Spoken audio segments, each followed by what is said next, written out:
It was 5 years ago now that I was in school having a talk with my teacher about my grades. She was telling me I was doing quite well and my grade was decent. And out of nowhere, I just feel like I am not really there anymore. It's like I'm watching her and everything else around me through a layer of glass. And at the same time, I notice this feeling like I'm a little bit ill almost. Like I'm a little bit sick or hungry or just some kind of tingling in my stomach. I can feel my heart rate increasing and I can just feel myself getting a more and more overwhelming sense of stress and panic as all of these strange symptoms grow stronger and stronger at the same time. I remained as calm and collected as I could for a minute until we were finished, and then I just ran out of the classroom and away from the school, and I just walked for I think almost 2 hours, just trying to get out of this weird state. Anyone that's watching this right now that has ever had a panic attack or anxiety attack or whatever you want to call it, you know that was what I was talking about after like a sentence or two, because that's a feeling you don't really forget. And this day was just one bad day in the middle of a few years that consisted of a lot of bad days. I was like so many other people nowadays, depressed. I felt helpless and I felt like the world was pointless and like I was just the victim being put in this world against my will. The way I was overthinking things, how my mind worked, and the way I just thought about everything around me just kept resulting in me feeling horrible. So I came to the conclusion that I was just hardwired to be sad. My mind was my curse and simply worked in ways that made me unable to live a happy life, which is just a very naive thing to think. And while I didn't understand it at the time, that conclusion was actually the real problem.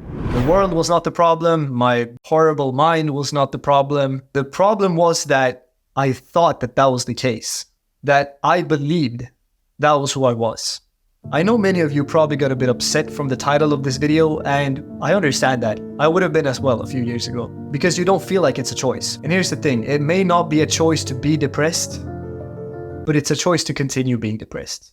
Not an active choice, of course. It's not like you wake up every day and think, today I'm gonna be depressed, but it's a passive one. So it's a choice nevertheless, because at any time, you can decide that you've had enough. And then you will be able to become a happy and fulfilled person. You're literally 1 second away, one decision away, not from being happy, but from putting yourself on the road to becoming happy, to do everything in your power to become happy. And honestly, depending on how much you're struggling, this takes so much effort. It's going to be hard.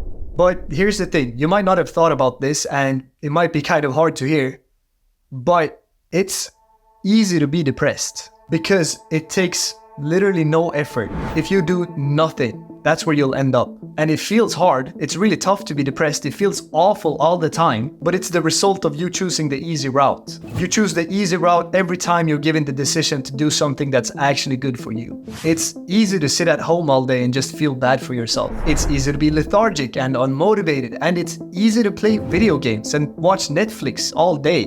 And you're used to that. Be honest with yourself here. What is actually hard is becoming happy, because becoming happy requires you to do hard things. It requires hard work and effort. There's this thing called the pleasure-pain balance that Anna Lemke talks about in the book Dopamine Nation. Basically, if you just aim for pleasure in life, you will get more pain. And if you aim for pain, things that make you uncomfortable, you will end up with more pleasure. And you aim for pleasure. You got it all backwards. You weak-mindedly follow every craving you have, thinking that you treat yourself. So you play video games, eat fast food, drink alcohol, watch Netflix, scroll social media. Naturally, life will contain more pain than pleasure then. While the person that does uncomfortable things like eating healthy and working out and talking to strangers, he will live a happy life.